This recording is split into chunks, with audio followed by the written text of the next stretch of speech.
പരസ്പരം അഭിപ്രായ വ്യത്യാസങ്ങൾ ഉണ്ടാകുകയും വഴക്ക് കൂടുകയും ഇറങ്ങിപ്പോകാനുള്ള ടെൻഡൻസി, ആത്മഹത്യ ചെയ്യാനുള്ള പ്രവണതകൾ, അതുപോലെ തന്നെ ചില സമയത്ത് രാത്രി കിടന്നുറങ്ങുന്ന സമയത്തൊക്കെ ആണെന്നുണ്ടെങ്കിലും ആർക്കാണോ ഇത് ബാധിച്ചിരിക്കുന്നത് അവരുടെ ശരീരം ചുട്ടുപഴുക്കുന്ന പോലെ തോന്നും. അവർ ഓമനിച്ച് വളർത്തുന്ന ആ ജീവികൾ, പക്ഷികളാകാം, പൂച്ചയാകാം, പട്ടിയാകാം, ഒരു രോഗവും ഇല്ലാതെ പെട്ടെന്ന് ഇത് മരിച്ചു വീഴുക.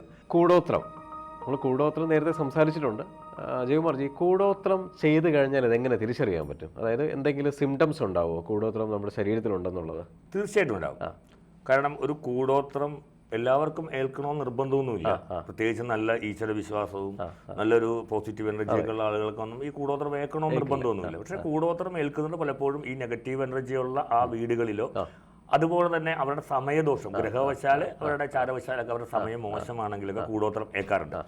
കൂടോത്രം ഏറ്റുകഴിഞ്ഞാൽ പ്രധാനമായിട്ട് ഉണ്ടാകുന്ന ഒന്ന്, അതായത് എനിക്ക് എൻ്റെ ആ പഠനത്തിൽ നിന്ന് മനസ്സിലായിട്ടുള്ളൂ, നമ്മൾ അത്രയും നാൾ ഉണ്ടായിട്ടുള്ള വീട്ടിലുണ്ടാകുന്ന ഒരു സുഗന്ധം ഉണ്ടായിരിക്കും വീട്ടിൽ. ഈ സുഗന്ധം പെട്ടെന്ന് ഇല്ലാതെയാകും. ഇടയ്ക്കിടയ്ക്ക് ദുർഗന്ധം വരും. പ്രത്യേകിച്ച് ആ ദുർഗന്ധം എങ്ങനെയാണെന്ന് എൻ്റെ അനുഭവത്തിലൂടെ ഈ പട്ടിയുടെ ചൂരുമണം അത് വളരെ പെട്ടെന്ന് മനസ്സിലാകുന്നത്. അതുപോലെ തന്നെ ചില ഈ ആട്ടും മൂത്രമൊക്കെ പോലെയുള്ള ചില ജീവികളുടെ മൂത്രത്തിന്റെ സ്മെല്ലുകളാണ് തുടക്കത്തിൽ ഉണ്ടാകുക.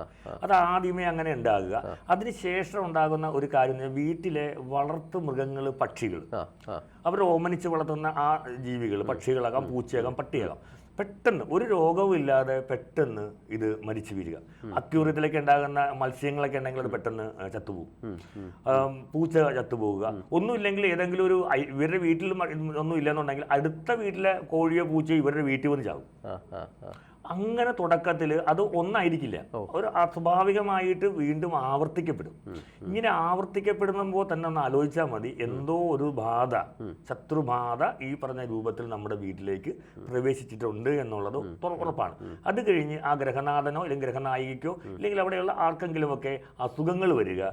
ഈ അസുഖങ്ങൾ ആശുപത്രിയിൽ കൊണ്ടുപോയാൽ അത് കണ്ടെത്താൻ സാധിക്കാതെ വരിക, ഒരു കാരണമില്ലാതെ വരിക അസുഖത്തിന്. പിന്നെ നിരന്തരമായ വിദ്വേഷം ഉണ്ടാകുക, പരസ്പരം അഭിപ്രായ വ്യത്യാസങ്ങൾ ഉണ്ടാകുകയും വഴക്ക് കൂടുകയും ഇറങ്ങിപ്പോകാനുള്ള ടെൻഡൻസി, ആത്മഹത്യ ചെയ്യാനുള്ള പ്രവണതകൾ, ചിലവർക്ക് നിരന്തരമായി ഉറക്കം, ചിലർക്ക് ഉറക്കം ഇല്ലായ്മ. അതുപോലെ തന്നെ ഒരു വ്യക്തി, അതായത് ഈ കൂടോത്രം ഏറ്റിട്ടുള്ള, ഈ ആഭിചാരം ഏറ്റിട്ടുള്ള ഒരു വ്യക്തി ആ വീട്ടിലേക്ക് പ്രവേശിക്കുന്നതിന് മുമ്പ് തന്നെ ഒരാൾ പ്രവേശിച്ചതായിട്ട് ആ വീട്ടിലുള്ളവർക്ക് തോന്നുക. അതായത് ഒരു ഓറ അങ്ങോട്ട് പ്രവേശിക്കും, ഇങ്ങനെ തോന്നുക. ഇതും പിന്നീട് ചില ആളുകൾക്ക് ഈ വയറ് സംബന്ധമായ പ്രശ്നങ്ങളൊക്കെ ഉണ്ടാകാറുണ്ട്, നിരന്തരമായ തലവേദനകളുണ്ട്, രോഗങ്ങൾ നിരന്തരമായിട്ടുണ്ടാകുക, കലഹങ്ങൾ ഉണ്ടാകുക, ബന്ധുക്കളെല്ലാം അകന്നു പോവുക. പലപ്പോഴും ബന്ധുക്കൾ, ഇവരുടെ വീട്ടിലേക്ക് വന്നുകൊണ്ടിരുന്ന ബന്ധുക്കൾ ഒരു കാരണവുമില്ലാതെ ഇവരുമായിട്ട് വഴക്കുണ്ടാക്കുക, ചിലപ്പോൾ ജോലിയുള്ളവരുടെ ജോലി നഷ്ടപ്പെട്ടു പോകുന്ന സാഹചര്യം ഉണ്ടാവും. ഒരു സുപ്രഭാതത്തിൽ ഒരു കാര്യം ഉണ്ടാവില്ല, പെട്ടെന്ന് ഇയാൾക്കൊരു ഇമോഷണലായിട്ട് ചിലപ്പോൾ ഇയാൾ സംസാരിക്കും, ഇയാളുടെ ജോലി നഷ്ടപ്പെട്ടു പോകും, ബന്ധുക്കൾ ആ രീതിയിൽ അകന്നു പോകുക. അതുപോലെ തന്നെ ഇവരുടെ വരുമാനങ്ങൾ കുറേശ്ശെ നിലച്ചു പോകുന്ന അവസ്ഥ ഉണ്ടാകുക.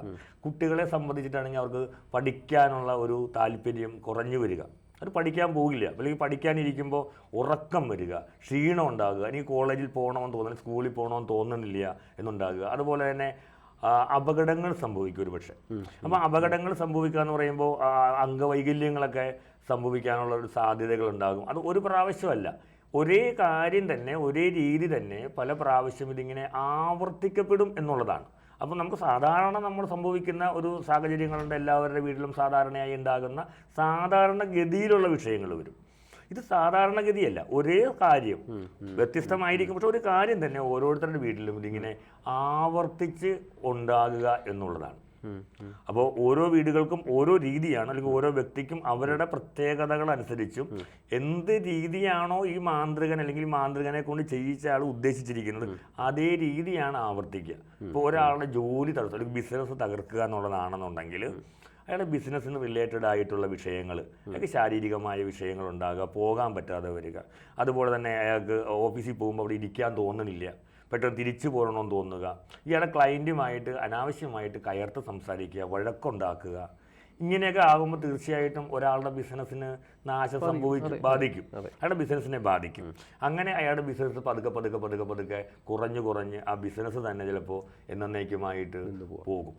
അങ്ങനെ വരുമ്പോൾ സ്വാഭാവികമായി എന്തുണ്ടാവും, ഈ കടം വളരെ വലിയ തോതിലുണ്ടാകും. കടം വരുന്ന ഒരാളുടെ മനസ്സമാധാനം നഷ്ടപ്പെടുമെന്നുള്ള തീർച്ചയാണ്. പിന്നെ അവർക്ക് അവരുടെ വസ്തുവകൾ വിറ്റിട്ട് വേണം ഇത് തീർക്കാനായിട്ട്. അപ്പോൾ ഒരു വീട്ടിൽ നിന്ന് ഇവരെ ഇറക്കാൻ അല്ലെങ്കിൽ ദേശത്ത് നിന്ന് അവരെ ഓടിക്കാനാണെന്നുണ്ടെങ്കിൽ ഈ രീതി ചെയ്തു കഴിഞ്ഞാൽ തീർച്ചയായിട്ടും അയാളുടെ ഈ കർമ്മത്തിന് തടസ്സം ഉണ്ടാകുകയും കർമ്മതടസ്സത്തിന് പിന്നീട് ഉണ്ടാകുന്ന തരത്തിലുള്ള ഈ വിഷയങ്ങളുണ്ടാകും. ദാരിദ്ര്യവും കടവും ഒന്ന് മൂടും. ഒന്നെങ്കിൽ ഇയാളെ ആത്മഹത്യയിലേക്ക് തള്ളിവിടും, ഇല്ലെങ്കിൽ ഇയാളെ നാട് വിട്ട് അവിടുന്ന് തന്നെ കുടിയിറക്കാനായിട്ട് സാധിക്കും.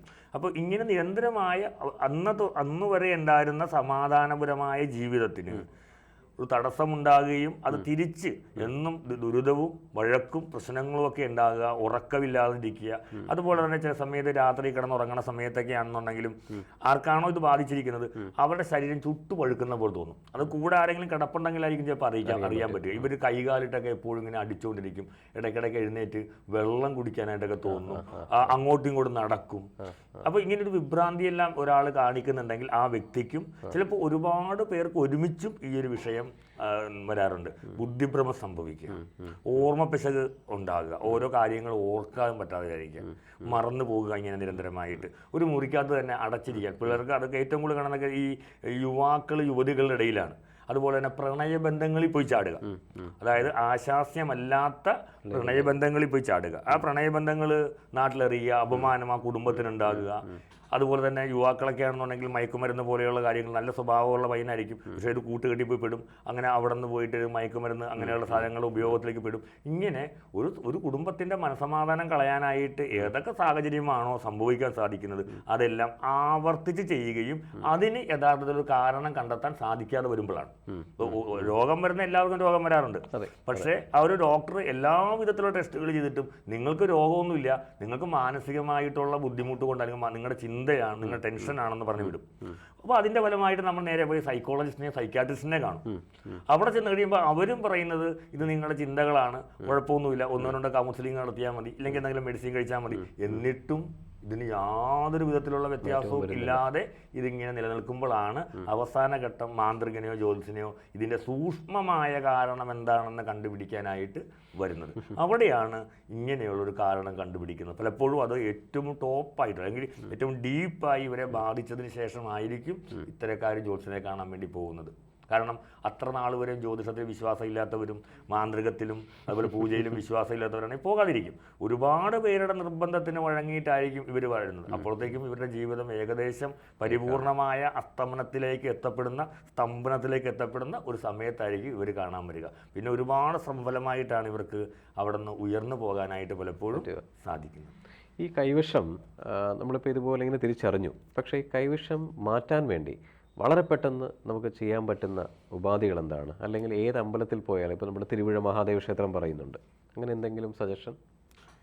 ഈ കൈവശം എന്ന് പറയുന്നതിൽ ഇപ്പോൾ കൈവശ പരിഹാര ഗുളിക എന്നൊക്കെ പറഞ്ഞ് പല ആയുർവേദക്കാരൊക്കെ കൊണ്ടുവരും. ആയുർവേദം അങ്ങനെ അതിനൊന്നും എനിക്ക് തോന്നിയിട്ടില്ല, എൻ്റെ അന്വേഷണത്തിന് തോന്നിയിട്ടില്ല. കാരണം കൈവശം എന്ന് പറയുന്നത് അഷ്ടവിഷക്കൂട്ടാണ്. അഷ്ടവിഷം എന്ന് പറയുന്നത് നമ്മുടെ കെമിക്കൽ പോയിസൺ അല്ല, ടോക്സിക് അല്ല ഉപയോഗിക്കുന്നത്, ജൈവപരമായിട്ടുള്ള വിഷമാണ്. ഇപ്പോൾ ഉദാഹരണത്തിന് പൂച്ചയുടെ മീശ രോമം, അതുപോലെ ചിലന്തി ഉണങ്ങിയത്, ഇങ്ങനെയുള്ള ഞാനിപ്പോൾ എടുത്ത് പറയുന്നത് മുഴുവനായിട്ട് നമുക്ക് അഷ്ടവിഷം പറയാൻ പറ്റത്തില്ല. അതുകൊണ്ടാണ് ഇങ്ങനെ എടുത്ത് കൂട്ടുപറ്റുക. അപ്പോൾ ഇത്തരം സാധനങ്ങൾ ഒരു പ്രത്യേക അനുപാതത്തിൽ കൂട്ടിച്ചേർക്കുകയും ഒരു പ്രത്യേക മന്ത്രം കൊണ്ട് അത് ആവർത്തിച്ച് അരയ്ക്കുകയും ജപിക്കുകയും ചെയ്തതിന് ശേഷം ഇത് ഒരാളിൽ പ്രവേശിച്ചു കഴിഞ്ഞാൽ ആദ്യം അയാളുടെ വയറിലായിരിക്കും ചെല്ലുക. അപ്പോൾ എല്ലാവരുടെയും വിശ്വാസം വയറിളക്കി കഴിഞ്ഞാൽ ഇത് പോകുമെന്നാണ്. പക്ഷെ ഇത് വയറ്റിൽ കിടക്കുന്ന സാധനമല്ല. ഈ സാധനത്തിൻ്റെ സൂക്ഷ്മ അംശങ്ങൾ തലച്ചോറിലേക്ക്, നമ്മുടെ രക്തത്തിലൂടെ, രക്തവാഹിനി കുഴലുകളിലൂടെ നേരെ നമ്മുടെ നെർവസ് സിസ്റ്റങ്ങളിലേക്ക് പോവുകയും തലച്ചോറിനെ ഇത് ബാധിക്കുകയും ചെയ്യുന്ന അവസ്ഥയാണ് നമ്മൾ ബുദ്ധിഭ്രമം, ഭ്രാന്ത്, കൈവശം കഴിച്ച് ഭ്രാന്തായി എന്നൊക്കെ പറയുന്നത്. സാധാരണ തലങ്ങളിലാണെങ്കിൽ ഇത് വയറിൽ വേദനകൾ, ഗ്യാസ്, അസിഡിറ്റി തുടങ്ങിയവ ഇങ്ങനെ ഉണ്ടാകും. അപ്പോൾ ഇത്തരം സാധനങ്ങൾ കുറച്ചുകൂടെ കഴിഞ്ഞാൽ നേരെ ബ്ലഡിലൂടെ ഇത് പ്രവേശിക്കും. അപ്പോൾ അങ്ങനെ ബ്ലഡിലൂടെ പ്രവേശിച്ച് അവരുടെ ന്യൂറോ അല്ലെങ്കിൽ ആ തലച്ചോറിൻ്റെ ഏതെങ്കിലും ഭാഗങ്ങളിലേക്ക് പ്രവേശിച്ച് അവിടെ ഇതിൻ്റെ പ്രവർത്തനം ആരംഭിച്ചാൽ വയറിളക്കിയത് കൊണ്ടോ ഛർദ്ദിപ്പിച്ചത് കൊണ്ടോ ഇത് പോകണമെന്നില്ല. അപ്പോൾ ഇതിന് പ്രത്യേക ഔഷധങ്ങൾ കഴിക്കുന്നതിനൊപ്പം തന്നെ സൂക്ഷ്മതലത്തിലൂടെ ഇതിനെ നിർവീര്യമാക്കാൻ പറ്റുന്ന മന്ത്രത്തിൻ്റെ ഒരു സാധനം, അതായത് ഇപ്പോൾ ദേഹരക്ഷ പോലെയുള്ള സാധനങ്ങളോ അല്ലെങ്കിൽ സൂക്ഷ്മ മന്ത്ര രീതിയിലുള്ള ഔഷധ പ്രയോഗങ്ങൾ ചെയ്യേണ്ടതായിട്ട് വരും. അല്ലാതെ വയറിളക്കിയത് കൊണ്ടോ ഛർദ്ദിച്ചത് കൊണ്ട് അതിൻ്റെ മേൽഭാഗത്തുള്ള ഏതെങ്കിലും പ്രൊഡക്റ്റ് പോവാതിരിക്കാം. പക്ഷേ തലച്ചോറിൻ്റെ അകത്തേക്ക് ബാധിച്ചിരിക്കുന്ന പോണെങ്കിൽ സൂക്ഷ്മ തലത്തിലേക്ക് അതിൻ്റെ മന്ത്ര രീതി തന്നെ പ്രയോഗിക്കേണ്ടതായിട്ട് വരും. അപ്പോൾ വളരെ ശക്തമായ രീതിയിലുള്ള മന്ത്രപ്രയോഗങ്ങളും കൊണ്ട് മാത്രമാണ് ഈ വ്യക്തിയെ നമുക്ക് തിരിച്ചു കൊണ്ടുവരാനായിട്ട് സാധിക്കുകയുള്ളൂ. സന്തോഷം. കാര്യം വളരെ വലിയ ഇൻഫർമേഷനാണ്. ഈ കൂടോത്രം എങ്ങനെ തിരിച്ചറിയാം, അല്ലെങ്കിൽ അതിൻ്റെ പ്രതിവിധി എന്താണ്, എല്ലാവരും ആഗ്രഹിക്കുന്ന സാധനമായിരിക്കാം. വളരെ നന്നായിട്ട് ജയകുമാർജി എന്നെ വിശദീകരിച്ചു. നന്ദി, നമസ്കാരം.